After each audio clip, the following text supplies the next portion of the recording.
દક્ષિણનું રામેશ્વરમ મંદિર, મીનાક્ષી મંદિર જેવા 100 મંદિર છે જેની રોજની આવક કરોડોમાં છે.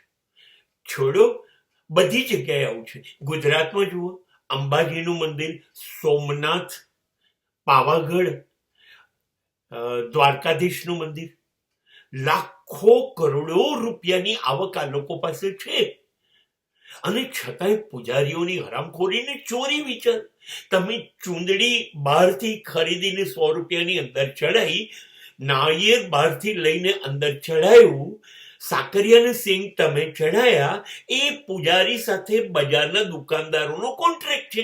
એ 50% કિંમતે પૂજારી એ બધું પાછું આપી દેશે અને એનું એ જ વેપારીઓ ફરી વેચીને આપણી પાસે બમણા પૈસા લેશે. આ લોકો ખબર નથી, ધર્મને વેપાર બનાવી દીધો. અબજો રૂપિયા.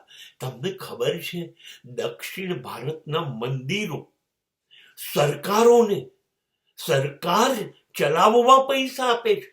એટલું નહીં, નેતાઓને જીતવા માટે, ચૂંટણી માટે પુષ્કળ કરોડો રૂપિયા આપે છે. આ છે ધર્મની સ્થિતિ.